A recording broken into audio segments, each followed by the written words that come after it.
where someone here will have their personal treasure selected for display at the National Geographic Museum in Washington, D.C. This has one of the best stories in Texas history. The gun itself was used and owned by a famous Texas Ranger. It could run up to $50,000 easily. 50. One of a kind. Thousand. All aboard! I'm Curt Doussett. I'm Kinga Phillips. Yeah! We're searching the country for items with fascinating history. This is George Washington's actual signature. This was possibly made by Thomas Edison. This is the gun that killed Alexander Hamilton. And objects with unexpected value. Between $20,000 and $25,000. Oh my God. $80,000. The object that most belongs in a museum is... We're on the hunt for America's lost treasures.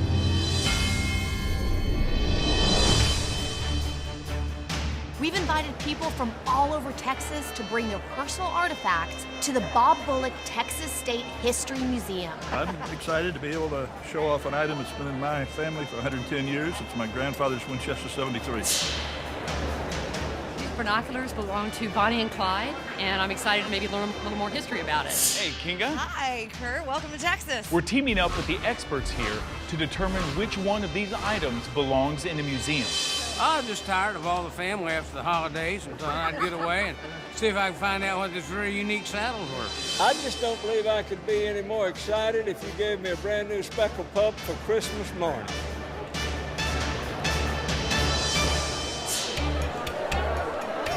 All right. Well, welcome to America's Lost Treasures. We're excited to have you guys here today, and thank you for coming to our open call here in Austin. Kinga and I are going to be going around to see the items you brought in and get to know your story as well. Some of your objects will be selected for further investigation, and then by the end of the week, one of you will be chosen to share your special item with the world in a National Geographic exhibit.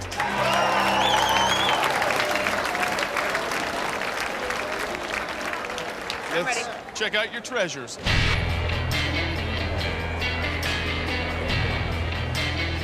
I grew up in Oklahoma, and this is right up my alley. Really? Yeah, why is it here?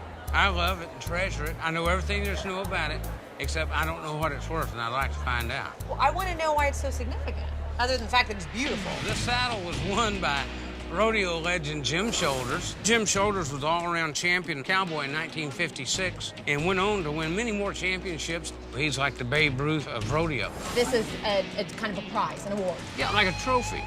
When was this made? 1956. I was just a pup, and you hadn't even been thought of. Nope. And this is unique because if you notice on the fender skirts, they got tired of making him champion saddles, so they just added 1956, 57, 58. He won another one in 49. So I guess they just got tired of furnishing him with saddles, so they'd just make new fender skirts for the saddle. Well, how do you know so much about rodeos? I was born and raised around rodeos and competed, and that's what I do now. Jim was a hero of mine probably from the time I was 7 years old. I'd wore him for autographs every time I would see him, and as I got older, be around him more. He's been gone now for 4 years, but we think about him every day. Thank you for bringing this in. It's a great piece, and I like that you're honoring a friend. You can never honor Jim Shoulders enough. He's a true American legend. The Babe Ruth of rodeo? If this checks out, I'll be sitting pretty.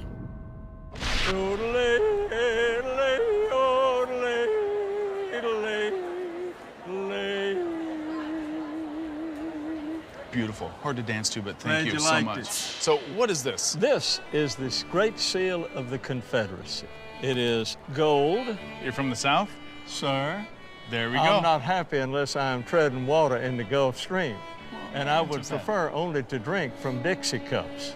Jefferson Davis, the president of the Confederacy, gave this to my great-great-grandfather for his efforts for the lost cause. Our experts say that gold-plated seals like these can go for as much as $3 grand at auction, but nothing compares to the original dies, which are already on display in Virginia.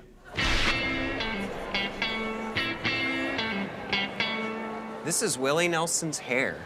Wait, what? We wrote to Willie Nelson, asked for a hair, and he sent us a hair, very literally, which You wrote to Willie Nelson and said, "May I please have a hair?" Yeah, it's the letter right here. He explained it all. Promised not to clone him. You actually had a promise not to clone him. Yeah, it's in the letter there. This piece fits into the practice in Europe of churches collecting saintly relics, and people would go on pilgrimage to see them. And celebrities are sort of our modern-day saints. Everything they touch has this kind of aura. Now I understand the city's slogan, keep Austin weird. Oh my gosh. I have a taxidermied pink flamingo head. That is interesting. I saw this map and I had to come over right now. Tell me about this map, please. This map belonged to Santa Anna. This was a map of Zacatecas, which was his first big campaign. In 1835, Texas, still a part of Mexico, was rebelling along with other Mexican territories, including Zacatecas. Santa Anna set out to challenge the rogue states. He regained control over all but one, the Republic of Texas, which won its independence in 1836. This was hand-drawn, on site. It's got watercolor inset. You can see where the military installations were, and this is the complete map of the town. How do you know this belonged to him, and then where did you get this? This was captured at San Jacinto, and what we understand from history that at the time, many of Santa Anna's belongings were auctioned off. My dad was an avid and passionate collector, and back in the early 60s, him and a group of fellows would sit together with their boxes full of documents and lay it out on the floor and actually just swap and trade. No money was exchanged. This is actually really, really exciting. I love maps. And when I saw this, I was like, where's Kinga? Get her out of here. If this map documents a key battle in Santa Anna's campaign, it could be something grande. What's this? Are you putting on the red light over here? Yes, this is a caboose lantern that belonged to my grandfather. A caboose lantern? He managed the cars for the Southern Pacific Railroad in Victoria. From the engine to the caboose, there was no way with the noise that you could ever yell or whatever. So the lantern was used as a signaling. It would tell them how to brake, how to take a car off. So there were specific signals that these men, like your grandfather, had to know. Correct. You seem to know a lot about this, but is there anything else that you'd like to know? Well, I'd like to know kind of the value of it. My husband thinks it's a piece of junk. Well, maybe we can prove him wrong. Catherine. Hi. Hi. There's so many interesting things. I'm sure you're wandering around, but I want you to take a look at this. The blue paint is in pretty good overall condition, not a lot of dings or dents. It has the wick. The wick right there, which is good. A lot of them are missing pieces. Right. I've never taken it apart. There are different kinds of lamps, and they tend to go in the, I don't know, $300 to $500 range. But I would say that with the additional provenance details, like the fact that it came from your grandfather on an actual train, and you've got the number, I would say that it's worth several $100s more than that. Oh, that's wonderful. I can't wait to go home and tell him that this isn't a piece of junk and we're keeping it. You tell him we said so. Okay, thanks. It's a neat lantern, but I'm gonna keep looking. This one is a special gun. Can I hold your special gun? This gun was issued in 1885. I thought I could shoot that all day. We knew that in Texas we were going to see a lot of guns, so we were sure to bring along Larry, our firearms expert. What'd you find here? A very interesting gun. Really? Holy, can I hold it? Sure. The gun itself, the Colt, was used and owned by a famous Texas Ranger, kind of legendary. And who's that? Captain Ali. He was known to be somewhat flashy and did things in his own style. Is this a real? We believe that to be a real ruby. A real ruby? Yes. Yeah. Jeez. And how did you get it? Well, we got it through some reputable collectors and dealers in South Texas many years ago. So tell me what you'd like to find out about this. Well, I think there's a couple of things. First, to authenticate that it was Captain Ali's gun. Yeah. And second, to see was it one that was actually operational and operated, or was it more of just a ceremonial gun? That would... All right, so Larry, tell me what you can about the gun. Well, for the serial number, I know this gun was made in 1930, which puts it before Ali's service as a Texas Ranger. The grips are very unique. I would say they're probably made in Mexico. Looks like Mexican silver. Yeah. Has a ruby and the Texas star. You think that's a real ruby? It looks like it. I mean, this is a good Colt pistol. If we could verify how it was used, do you think we could be looking at something that's pretty Something that should be in a museum. I'm Really? surprised it's not in a museum already.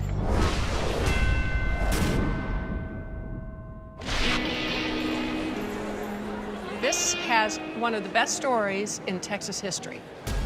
This fiddle was played during the Black Bean Lottery that took place in early 1843 in Mexico. The Black Bean Lottery is part of a famous story of a failed escape by Texas soldiers from a Mexican prison. That made Santa Anna mad, and when they recaptured them, he was going to kill all of them, about 170 some odd men. His officers said that's just not acceptable. So they filled a clay pot with about 150 white beans and 17 black beans and lined up the Texas soldiers, and they drew a bean. If they drew a white bean, they would be spared. If they drew a black bean, they would be shot at sunset. And this fiddle was played by a Mexican officer while the Texas men drew their fate out of that clay pot. The last man to draw a white bean was a man named John Brophy, and the officer playing this fiddle gave it to Mr. Brophy. How did this come into your possession? After he died, his family traded this fiddle for a set of dishes with a merchant in Brenham. And my grandfather, who was a teenager, he traded his cheap violin and his cornet for this fiddle. And then it's been in our family ever since. That is one of the best stories I have ever heard. If I can verify that this violin was played during the Black Bean Lottery, I'll have a pitch-perfect American treasure. I got it from my grandmother. She passed away in 1981, and when it came in my possession, it already had the string. Then I've never taken it off because it's very fragile, and I didn't want to be the one to destroy it. People have been known to store manuscripts, artwork, and other treasured documents in their Bibles, and this one dates to 1850. I can only pray. First time in at least 30 years, right? How you doing over there? You doing okay? Kind of emotional. Okay. It's like Somebody spent some time. Yes, they did. Yes, they did. Wow.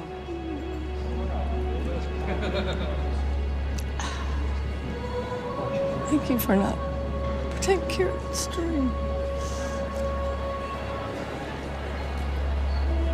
Okay, there we go. All right. There we go. If you take the string.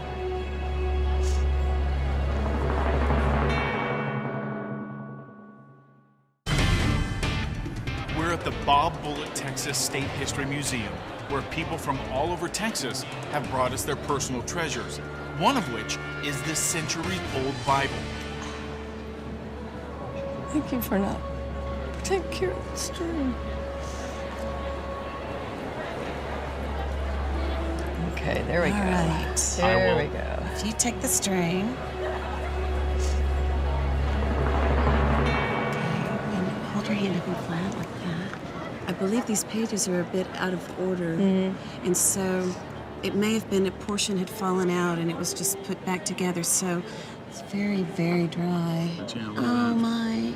Oh, and look, here's a little bit of water damage, so some pages are sticking together. Well, I was hoping to see some pages of handwriting and genealogy. Unfortunately, in the condition that it's in, and without that stuff, I would venture to say it's in the probably $2,000 range. It wasn't about the price. value, no. I know.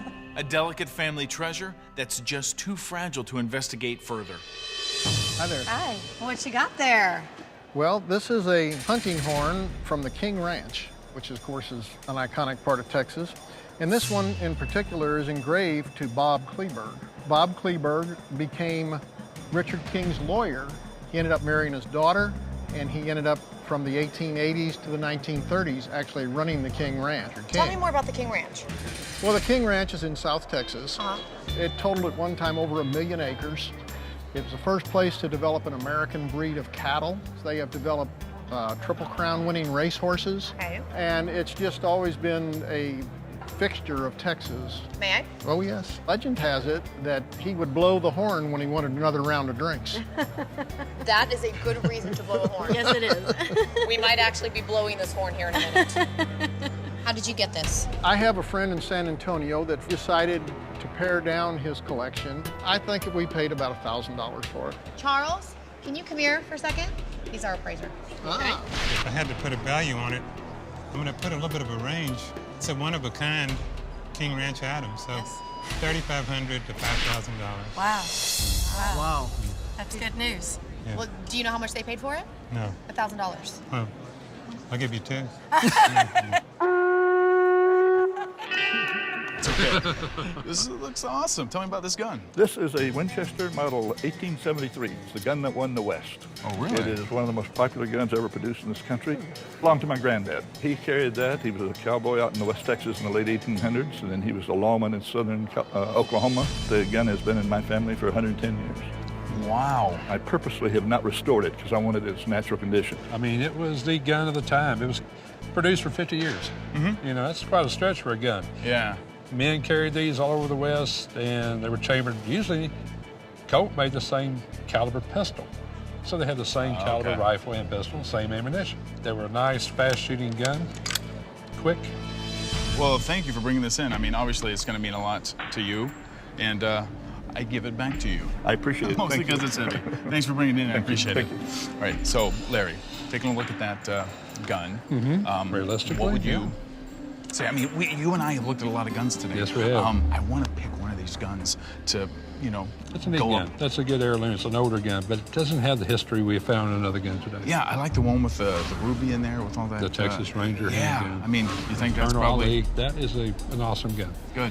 And I think we can substantiate every bit of it. Yeah. And it's going to be a great showpiece in the museum. It's beautiful. It's 1905, so I've been told. Tell me about how this came into your possession. Oh, I love that watch.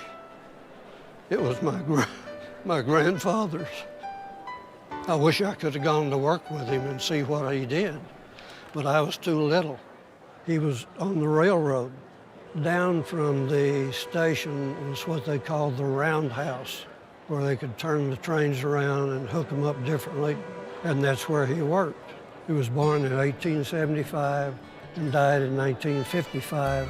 Well, I think this is an incredible piece of American history, and I'll tell you why. Because when the railroads crossed the country, these men would sit in these stations, and really all they had was these watches to make sure that the train was on time. And they had a few wrecks. Yep. I'm sure it's got a lot of history. One of these days, maybe I'll find out, if I'm lucky. The Transcontinental Railroad was a huge step in this country's growth. Watches like this were vital to running the train safely. And I want to spend a little more time with this one. It's a patent issued by the state of Texas to a fellow who bought some land in downtown Austin in 1860. It doesn't make it too terribly unique except for the signature at the bottom. Who's that? Sam Houston. Oh, wow. That's an original Sam Houston signature. Yes, signature. And where did you get it? I inherited it. The property described ended up being left to my grandfather, my mother's father. He had it until he died, and we found that in his safety deposit box after he passed. Joan, can I borrow you for a second? This is really fantastic. I think that the lot and the property is described here in the center. What's especially important about this piece is the signature by Sam Houston here. And of course you see this huge flourish underneath his name, which is called a rubric. You know, Houston was, people either loved him or hated him. He had a huge ego. And a lot of people feel that this rubric is sort of representative of his oversized personality. But also, part of the reason for these rubrics is to prevent forgeries. A lot of notable people during the time used them. But this is in amazing condition. It's really terrific. Sam Houston, sign me up.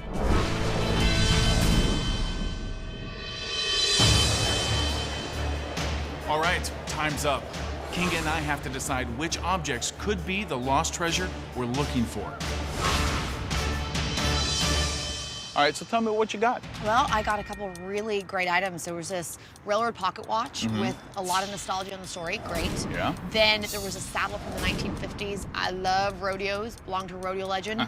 Amazing. And then there was a fiddle from the 1840s. I saw that, yeah. It was so cool. And the story of the Black Bean Lottery gives me chills. I don't even know what that is. I will tell you later. Well, you're gonna How have about you? to. I picked 3 things I think are awesome. There was a gun that belonged to a real Texas Ranger legend, ornate. There's a ruby in the handle. There was a I love maps. I found a map that belonged to Santa Ana that was captured. Big deal. From him. Yeah, it's huge. And then there was this land grant signed by Sam Houston. So 3 really important pieces, I think, for this area's history. Thank you. I'm proud of you. You ready to come in second? Yeah. All right, let's head back in there. All right. Okay, that was awkward. The Texas State History Museum has many documents signed by Sam Houston.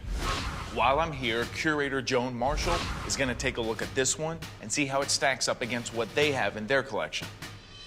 I wanted to show you another signature by Sam Houston. And this is on a letter dated from the late 1830s to the Cherokee Nation. And what you see here is the elaborate rubric underneath the signature. You have to know that Sam Houston is one of the most famous Texas patriots and heroes. He led the Revolutionary Army in the decisive victory at San Jacinto, and he served as first president of the Republic of Texas. Now, of course, you have a wonderful signature here as well, but this document is dated 1860, and it would be much more important if it was signed by Sam Houston during his time as president of the Republic of Texas. But unfortunately, it's not, and it's still a nice piece, but probably not as rare as you might hope. Not what I wanted to hear.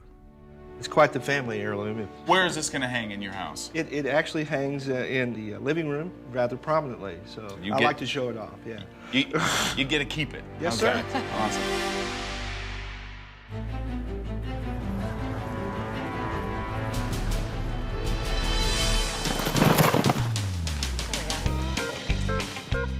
Wow. Yeah. I'm at the Tejas Rodeo to get the lowdown on this Jim Shoulders trophy saddle. If this saddle won, I would be overjoyed, but not so much for me, but for Jim Shoulders' family and for the hundreds of thousands of Jim Shoulders fans who live throughout the United States. But first, Yancey James wants to show me one of the rodeo events that made Jim Shoulders famous. The goal is to stay on 8 seconds, one hand bound, strapped onto the back of the bull with a loose braided rope. What do they score on? The best possible score is 100 points. Half of the score going to the bull, his ability to buck, and half of the score going to the bull rider on how well he is able to ride. So you're a team with your bull? You're a team with your bull. If your bull doesn't buck good, your score's not going to be good. And there are no stirrups. Your only point of hanging on is that rope. That's right. And he's going to take it right now. He's going to wrap it around the back side and wrap somewhat of a half. It's literally tied on the back of this bull. Look it. Here he goes. Bull leaps out of there, sterling spur. Spinning around the left. Couldn't be riding any more perfect. Grabs his tail, gets off. Wow. Great bull ride right there. I'm no professional cowgirl, but Yancey has over 650 rodeos under his belt. If anyone can tell me about Jim Shoulders' saddle, he can. Isn't it beautiful? That is a beautiful saddle. So I'm sure you know who Jim Shoulders is. Well, yes, I do. Oh, I'm embarrassed to tell you that I'm from Oklahoma, and I didn't know who he was. You should be a little bit embarrassed. If you're I from know. Oklahoma and you have no idea who Jim Shoulders is. He is the Babe Ruth of rodeo. He dominated in the rodeo sport. He won 16 world championships, and that's a lot. He's in every Hall of Fame that I could speak of in the United States that involves rodeo, and what a great guy, and we were blessed to have him part of our sport. This was brought to us by a friend of Jim's. Really? Yeah. Well, let's look at it. Well, look here, it says it's a Porter out of Phoenix, Arizona. What's that tell you? From the 30s to the 50s, Porter was the best made saddle that a man could buy. It says this is an all-around championship right here. Yeah. So this would have been his all-around titles. They're missing one, which is 59. When we look here, it says 1956 on the jockey. So that's the year that he actually won this saddle. This would have been the only saddle given away in 1956 for the all-around cowboy. You know, the tooling, you're talking back in 1950, and they're tooling this out. You know this was all handcrafted. There was no machines doing this sort of thing, which makes it very, very unique. It's a big deal. It is a big deal. There's no other saddle like this. This is one of a kind. This saddle is so much more than a trophy. It's an original work of art, which makes me wonder. Well, of course, the next question then is, what about value on something like this? Value on something like this. This is kind of the question of the day. We were just looking at a 1950 saddle made by Porter, probably only worth about $500 to $1,000. But you add the Jim Shoulders legacy into it. You can tell that he used it, and being in the rodeo world and what he's contributed to rodeo. You get some rodeo enthusiasts involved and some guys wanting something like this, it could run up to somewhere around. Jim's tush sat there. Jim's tush sat right there, and he probably roped 1 million cows on this thing. I'm with Yancey James, ex-bull rider and co-owner of Tejas Rodeo. I just found out this Jim Shoulders trophy saddle is hand-detailed and one of a kind. If it's valuable as well, I'm throwing it on a horse named American Treasure. You add the Jim Shoulders legacy into it. It has the good tooling on it. It's marked, it's established. You can tell that he used it. And being in the rodeo world and what he's contributed to rodeo, you get some rodeo enthusiasts involved and some guys wanting something like this, it could run up to somewhere around $50,000 easily. 50? One of a kind. 1,000. Correct. It will do nothing but get better. As this saddle becomes older and time comes, it's not going anywhere. So this saddle's be worth a lot of money. This saddle is the genuine article. It's a revered symbol of Jim Shoulders, his legendary achievement, and the cowboy lifestyle that forged this country. I'm roping this one in.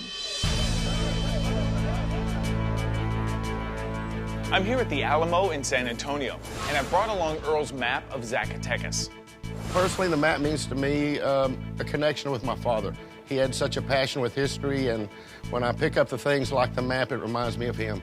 I'm gonna go meet with Dr. Winders, and hopefully he can tell me a little bit more about this map and how it was used by Santa Anna. How you doing, Dr. Winders? Curt Doussett. Hey, Curt. Good to see you. You too, man. Go ahead and set it down here. I will do that. Let's grab our gloves.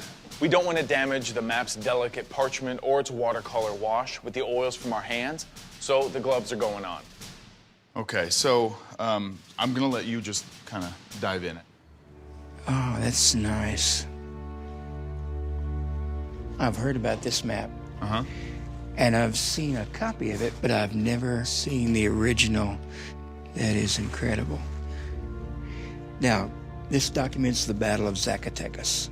And there was a revolution in Zacatecas prior to the revolution in Texas. And Santa Anna gathers an army, goes to Zacatecas, defeats the Zacatecan militia. This is a manuscript map. So what Santa Anna probably did is talk to his military engineers and say, I need to document my victory here. This could have been prepared for later publication, and now it's seeing the light of day again. This map is so significant because the Texas Revolution was an event that occurred within an ongoing Mexican Civil War. And so by understanding what's happening in Mexico, you begin to get a bigger story. What value would you put on this, either historically or monetarily, if you could? The word priceless gets used. What does that mean, priceless? Well, it's priceless in the fact that there's not another one. This map's not only a Texas treasure, it's a world treasure. It must have just been intense to face Santa Anna in battle. I can't even imagine what that would be like. Well, I can help you imagine it. Somehow I feel you look cooler than I do. I don't know why. It's the hat. Is it? It's the hat? Yeah. Women go for Is a it, taller or hat. could it be because your pants go all the way down to the lower part of your leg? Really, I didn't notice that. Yeah, I did. First step is you're going to reach into your cartridge box, and you're going to pull out a paper cartridge. Carrot. Spit the paper out. That went well. Now you're going to pour some powder in the pan, cast the bout to your side, and you're going to pour the powder down the barrel and push the paper in.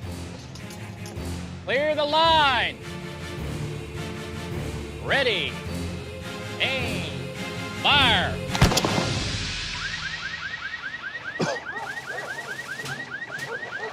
Is that supposed to be on fire, that thing? We'll have someone turn it out. Okay.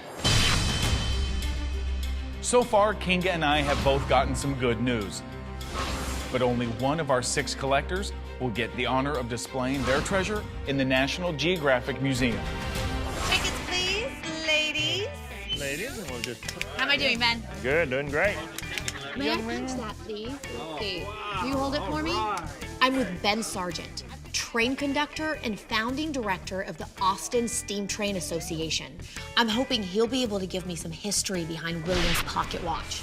I'd love to tell Bill his timepiece is going on display. That watch belonged to my grandfather, and it's part of the Texas history of our family. And if that watch got chosen, that would be just great.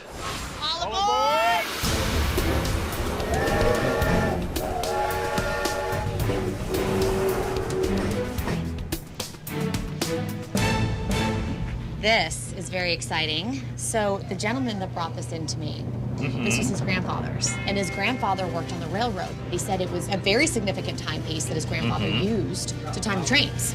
Well, it looks like it's a Ball watch, which was kind of one of the earlier companies that made railroad watches. The watch was named after a man named Webb Ball. He kind of invented the standards that railroad watches had to have to keep what we call railroad time, which is where a watch will run without losing more than 30 seconds a week. Really? And the way you can tell a railroad watch is, one, it has Arabic numbers instead of Roman numbers because they're just easier to see. And also it's got what's called a lever set. Look at that, you can open it. Where you take the bezel off, unscrew the bezel like this. The rules require that everyone carry a reliable watch. I'm on the Austin Steam Train with Ben Sargent, conductor and train historian. If William's watch turns out to be a rare timepiece, I am set.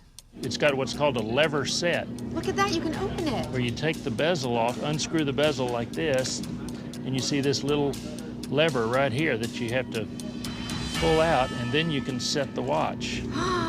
You know, a lot of pocket watches, they set by pulling the stem out and setting it, but they didn't want you to accidentally unset your watch just while you're sticking it in your pocket or something, so they require that. Yeah, this was kind of the heart of the whole operation because everything was run on timetable and train order, and so everybody had to have exactly the same time. All of us who work on the railroad now carry watches. So the entire time that his grandfather worked for the railroad, this was probably in his pocket, in his hand the whole time. Every minute he was on duty. What about the value of something like this? Well, from what I've heard, one this old is probably, you know, anywhere from $500 to $700 on the market now. Really? Yeah. Mine was free. I inherited it from my grandfather, but... Well, I think definitely the value in this, for William especially, is in the story and it belonging to his grandfather. Sentimental value, you bet. Very sentimental value, but $500 to $700, that's not bad. Not bad. Really such a great story with this watch and its association with the railroad. Now, unfortunately, it's not worth as much as I thought it should be, and it is rather common, but that's okay because it's all in the sentimental value for William anyway. So for him, this is a treasure. For our purposes, probably not so much. Captain Alfred Young Ali was a Texas Ranger for 37 years, who gained notoriety in the 50s for his aggressive tactics in law enforcement. Chris is pretty certain that this gun belonged to Captain Ali, but he's not 100%. So I actually did some research and found a former Texas Ranger, Captain John Wood, who served with Captain Ali. Now, Chris is going to meet us there, and hopefully Captain Wood will recognize the gun and tell us how it was used when Captain Ali had it. Doing well. Well, thanks, man. I'm really excited about this. I've lived in Texas for 30 years, and I've never met a real live Texas Ranger. Come in. Hi, how you doing? Fine, how you doing? Doing well, thank you. At 98, Captain Wood is the oldest living Texas Ranger. He's a 29-year veteran and knew Captain Ali well. He was quite a character. I was his sergeant for a while, and then I made captain and took his place. Okay. But I'd known him for years. We think we've got a gun that belonged to Captain Ali, and we'd like to have you take a look at it and tell us if, one, you recognize it, and two, how it could have been used. I'll hand this to you.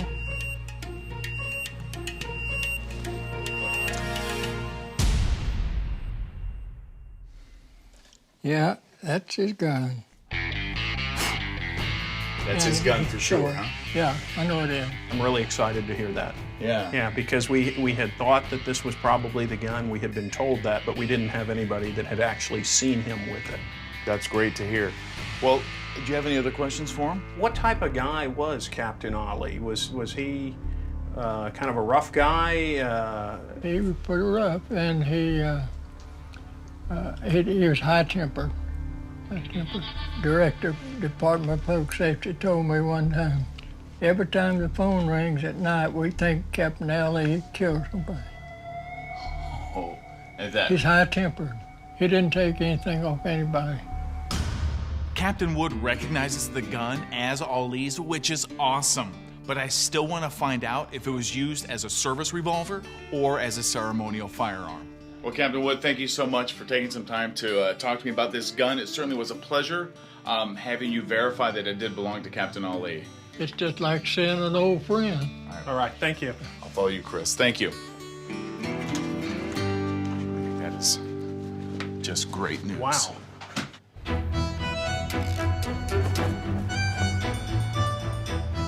And you have the violin with you, I see. Got the violin, yes. Jody and I have come to the Texas State Library to elicit the help of state archivist John Anderson and violin expert Craig Walker.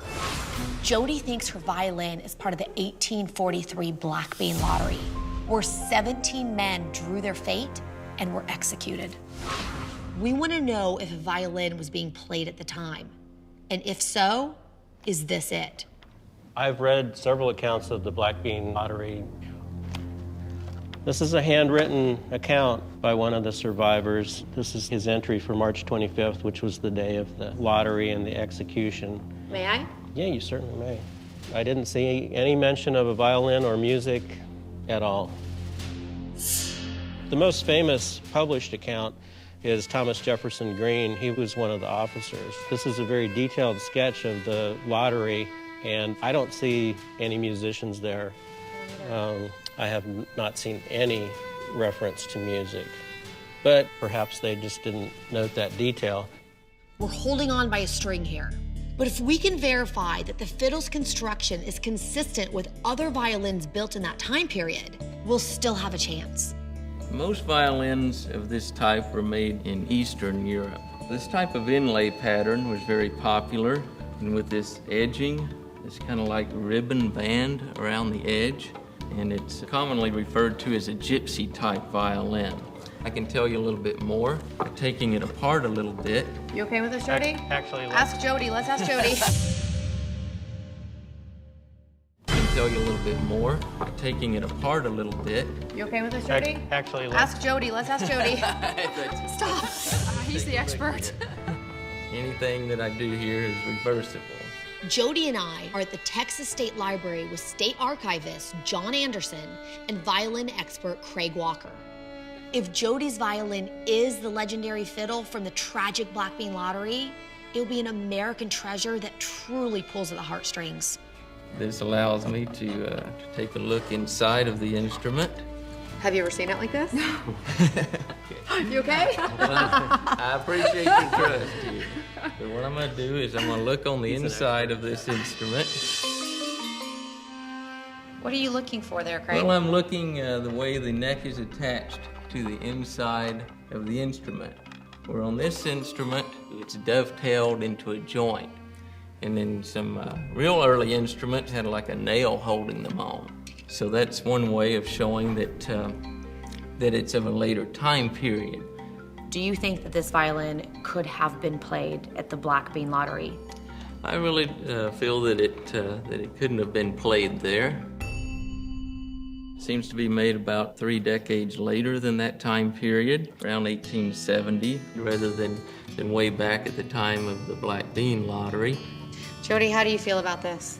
Are you Oh, still in your heart? Crestfallen. I still love the story, and I still want to believe the story because the violin and the Black Bean Lottery just go hand in hand. Craig, let me ask you this. Without being able to authenticate our story, how much do you think that would be worth? I think, with the little restoration work, it could be an $1,100 violin. Thank you. Should we pack this up gently? Take good care of it. Okay, you can put that back in there, please.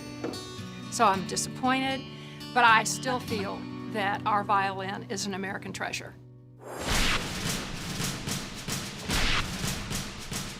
I've arranged a meeting with Jonathan Slayton, who's a highly respected Austin police officer and gun expert. I hope he can tell me how Captain Ali used this revolver and how much it's worth. Hey, Jonathan, how you doing, man? Hi, good. All right, let's...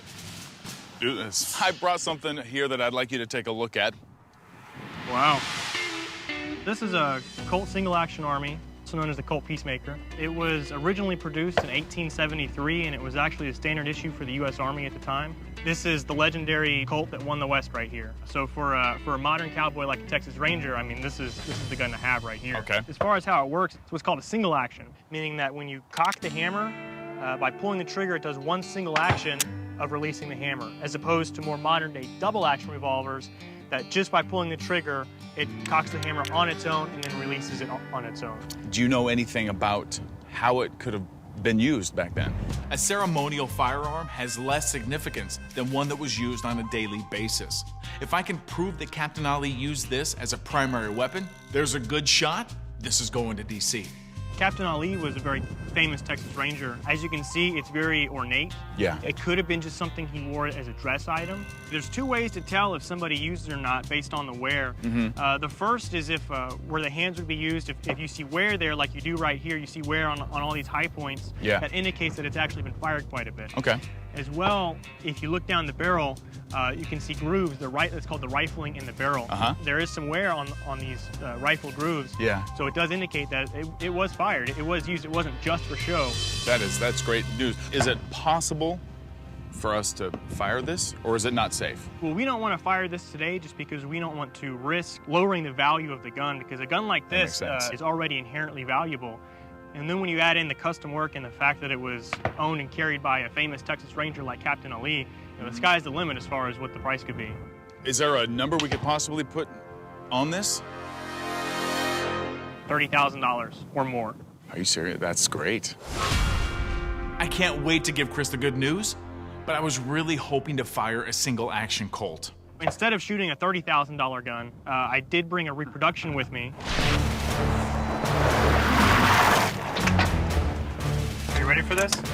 Let's do this. Contact right! All right, there's 4 targets downrange. You take the 2 on the left, I'll take the 2 on the right. Got it? Yep. Move! Give me blanks.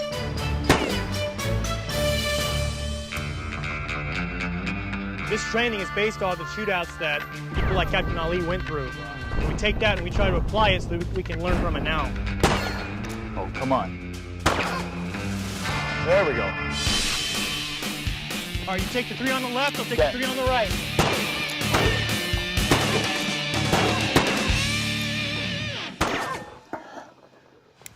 All right, all the targets are down. Good shooting. Wow, I have a Colt Peacemaker from a legendary Texas Ranger and a hand-drawn map captured with Santa Ana. This may be my hardest decision so far.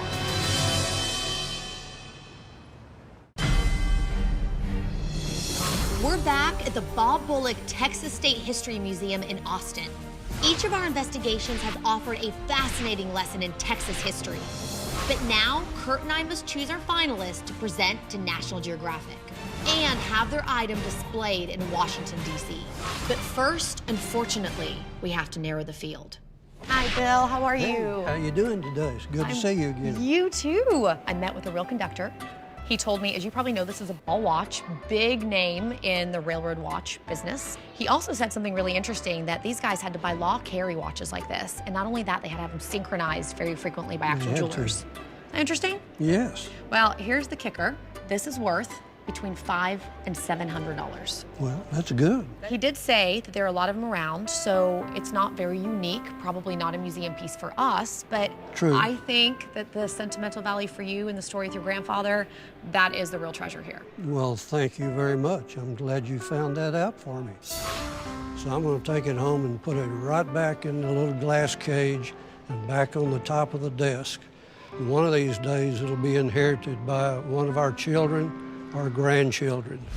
Earl, how you doing? Good to see you, Curt. You too, man. Thanks for meeting me here. Glad to be here. This map is amazing.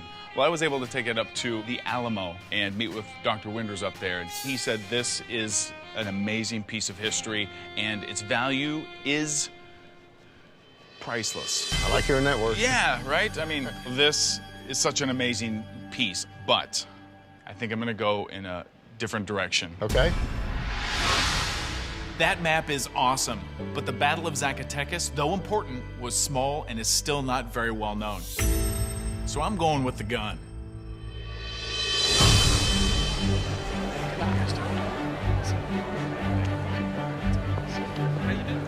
All right, everyone, thank you so much for joining us. We have 2 exceptional items, and we have Catherine Kane here from the National Geographic Society who's going to help us make a decision. Catherine, let me introduce you to Craig Copeland. How are you, ma'am? Craig, such a Southern gentleman. And he has brought in this beautiful saddle, which, as you can see, is a gorgeous item, but it also has an incredible story, as you might expect. This belonged to Jim Shoulders, and Jim Shoulders was one of the most decorated cowboys ever to sit in a saddle. He won 16 championships. He was actually known as the Babe Ruth of rodeos, correct? Well, I think Babe Ruth was known as the Jim Shoulders of baseball. I think so, too. Exactly. So this saddle has amazing Texas history, has amazing American history. So what we did was we took it to an expert, had him take a look at it, authenticated it, and said this saddle is worth $50,000. Wow. Woo! Pretty impressive.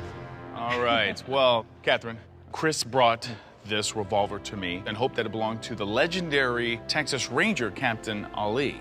We actually tracked down the oldest Texas Ranger, 98-year-old Captain Wood, and he knew exactly what it was and who it belonged to. He said Captain Ali had this at his side for most of his career. And with that information, we were able to get our appraiser to value this gun at least $50,000. Yeah. Wow, well, those are incredible stories, gentlemen. These are very important artifacts, and thank you for sharing these items with us. Really, I wish I could have both of them, but I have to choose one. That's my job tonight, and I've made my decision. And I think that the object that most deserves to be in this exhibition is Captain Ali's revolver. Come on, man. Thank you very much. Thank you. All right. Thank you. Hey, you got a great piece there. Thanks. I thought both objects were neck and neck. When you're trying to tell the story of a place like Texas, to have a saddle that belonged to a rodeo king and a revolver that belonged to a Texas Ranger, it's kind of hard to choose between those two things. But the revolver was too special to pass on. The level of the craftsmanship, the stories, I really think it's a treasure. We look forward to having it in Washington in our exhibition. Okay, sounds great. I look forward to visiting. Yay. Yeah. I never thought in a million years that my item would win out of all of these different artifacts in this history of this state. I can't tell you, I'm just thrilled. Congratulations. Thank you. That was a close one. I was actually very, very surprised. Yeah, I was surprised too. Actually, I wasn't surprised at all. You're a jerk.